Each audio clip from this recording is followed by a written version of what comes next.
Hello friends, आज का topic बेहद महत्वपूर्ण है। इस वीडियो में आप जानेंगे कि असंक्रमणी और संक्रमणी में अंतर क्या है, कानून क्या है, कितने दिनों बाद असंक्रमणी भूमिधर संक्रमणी बन जाते हैं, यानी कि संक्रमणी ज़मीन करवाई जा सकती है। दूसरा, असंक्रमणी ज़मीन को संक्रमणी करवाएं, कैसे करवाएं, इसका प्रोसेस क्या है, कितना खर्चा होगा, समय, डॉक्यूमेंट्स, फीस, तो पूरा विस्तार से आप इस वीडियो में जानेंगे, समझेंगे।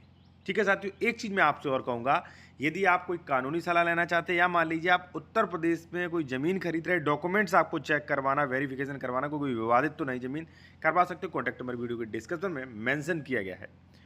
साथियों, सबसे पहले हम बात करेंगे सेक्शन 74 के बारे में।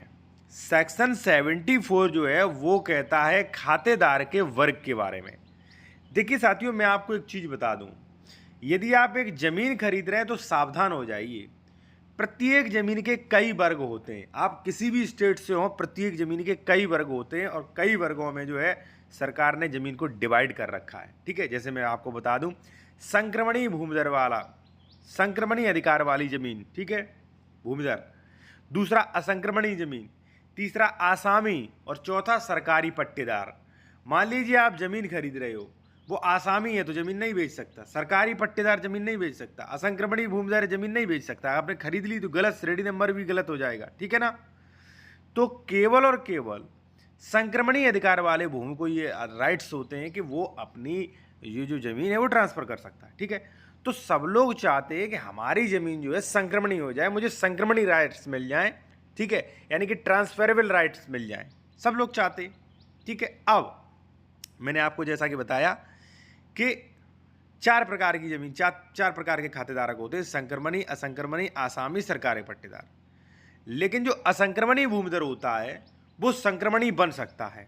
अब आप कहोगे ये संक्रमणी कैसे, संक्रमणी क्यों नहीं हुआ? देखिए, ऐसा होता है, मैं आपको थोड़ा बता दूं कि पहले सरकार पट्टा देती है आपको, ठीक है, और देखिए जो मान लीजिए अब तो ज़मीन कम बची है, पहले क्या होता था, पट्टे मिलते थे। ठीक है, जैसे मान लीजिए भाई कोई 4 बीघा का पट्टा मिला, कोई 10 बीघा का, किसी को 15 बीघा का। जो भूमिहीन किसान थे या मान लीजिए जो SC ST OBC वगैरह थे, तो इन्हें पहले पट्टे मिल जाते थे। SDM वगैरह की प्रधान की मीटिंग होकर पट्टे मिल जाते थे। ठीक है, तो ज़मीन तो आपको सरकार ने ही दी।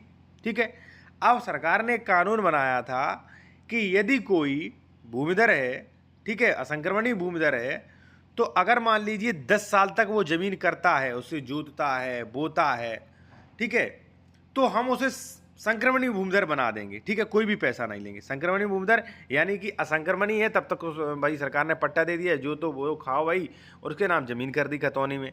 लेकिन साथियों, वो बेच नहीं सकता था, उस पर मकान निर्माण नहीं कर सकता था, उस पर कुछ नहीं कर सकता, केवल जोते बोए, ठीक है, फसल पैदा करे। ठीक है, लेकिन उसने कहा भाई जो बंदा इतनी मेहनत कर रहा है, खेतों को बना रहा है, जमींदारी खत्म की, खेतों को बना रहा है, तो उसने कहा भाई हम 10 साल बाद आपको संक्रमणी भूमिधर बना देंगे, यानी कि आप चाहो किसी को भी दान में दो, किसी को वसीयत करो, किसी को बेचो, ठीक है, पैसा लो अपना।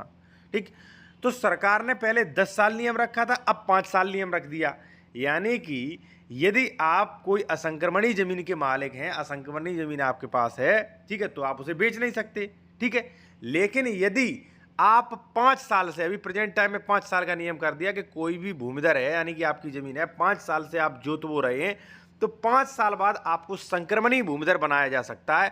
आपको ट्रांसफरेबल राइट मिल जाएंगे, यानी कि ट्रांसफरेबल राइट मिल गए तो आप बहुत कुछ जमीन का उपयोग कर सकते हैं। कैसे? जैसे मान लीजिए कोई एक्स प्रॉपर्टी है, अब संक्रमणी जमीन भूमिधर बना दिया, तो आप चाहे उसे बेचो, चाहे उस पर मकान बनाओ, चाहे उस पर प्लॉटिंग करो, चाहे किसी उद्योग लगाओ, तो सब चाहते हैं कि हमारी असंक्रमणी जमीन संक्रमणी हो जाए। अब आप समझ गए होंगे असंक्रमणी संक्रमणी में अंतर क्या है, कानून क्या है। अब हम बताएंगे कि असंक्रमणी जमीन जो है आपकी खतौनी में, उसे संक्रमणी कैसे करवाएं। वैसे साथियों, में एक चीज़ आपको बता दूं कि कानून तो ये है कि 5 वर्ष बाद जो है, जो असंक्रमणी भूमिधर है, 5 वर्ष लगातार वो करता है, तो वह संक्रमणी भूमिधर स्वतः बन जाता है। ठीक है, लेकिन साथियों, पूरे देश का राजस्व विभाग और पुलिस विभाग इतना भ्रष्ट है कि वो बिना पैसों के कुछ करता नहीं है। ठीक है, अब मैं आपको थोड़ा प्रक्रिया भी बताऊं कि आप असंक्रमणी से संक्रमणी कैसे कराएं। एक चीज़ मैं साथियों और कहूँगा कि इस भ्रष्टाचारी से संबंधित मैं ट्विटर पर मुद्दे उठाता रहता हूं, आप मुझे ट्विटर पर जरूर फॉलो करें, लिंक वीडियो की डिस्क्रिप्शन में दी गई है ट्विटर की, तो कृपया फॉलो करें। और कानूनी सलाह भी ले सकते हैं आप, कॉन्टैक्ट नंबर भी वीडियो की डिस्क्रिप्शन में दिया गया है। साथियों, आपकी संक्रमणीय जमीन है, सॉरी असंक्रमणीय जमीन है, संक्रमणीय बनना है, ठीक है, तो केवल 5 साल पट्टे मिले हो जाएं, ठीक है, उसके बाद आवेदन कर सकते हैं। आवेदन में लगेगा क्या, देखिए साथियों, आवेदन में लगेगा कि जो आपकी असंक्रमणीय भूमि है उसकी खतौनी, पहली चीज, ठीक है ना, और उसके बाद साथियों लगेगा जो आपकी खतौनी है वो निकलवा लीजिए, ठीक है, और आकार पत्र 41-45 निकलवा लीजिए, ठीक है। देखिए आकार पत्र, जो चकबंदी आकार पत्र 41-45 होता है वो भी आप निकलवा लीजिए, उसके बिना जो है तहसीलदार एसडीएम नहीं करते, ठीक है ना। वो करते क्यों नहीं, मान लीजिए भाई आपने प्रधान से या गलत सेटिंग बिठा के गलत तो ज़मीन नहीं ले ली, तालाब वगैरह की ज़मीन तो नहीं ले ली, चरागाह की ज़मीन तो नहीं ले ली, ठीक है, इसलिए वो संक्रमण नहीं करेंगे। आपको अनिवार्य रूप से, देखिए खतौनी तो तहसील से मिल जाएगी तुरंत, कोई दिक्कत नहीं, ठीक है। आप अनिवार्य रूप से जो है आकार पत्र 41 और 45 निकलवा लीजिए, ठीक है, वो अपने साथ कर लीजिए। दूसरी बात है साथियों का आकार पत्र 41-45 आ गया, उसके बाद 57 खाव की नकल ले लीजिए आप, ठीक है। 57 खा की नकल जो है वो आपको मिलेगी साथियों तहसील से, ठीक है।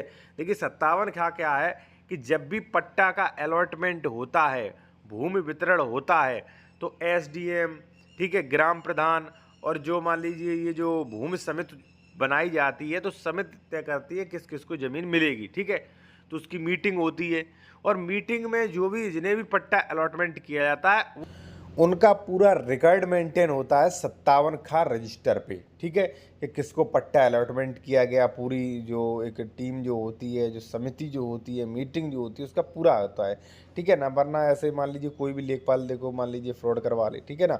तो देखिए आपको 57 खा इसलिए ले जाना पड़ता है कि देखिए महोदय हम क्लेम कर रहे हैं तो मुझे पट्टा अलॉटमेंट हुआ था।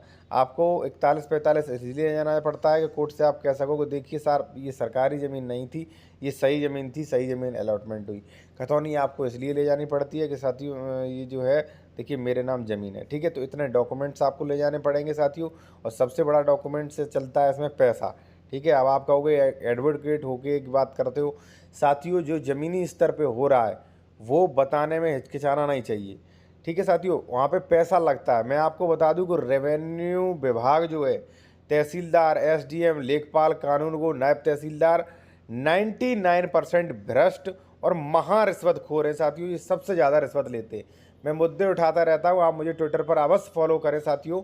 ट्विटर पर अगर आप ट्विटर यूज़ करते हो, ट्विटर अकाउंट की लिंक वीडियो के डिस्क्रिप्शन में भी दी गई है, ठीक है साथियों।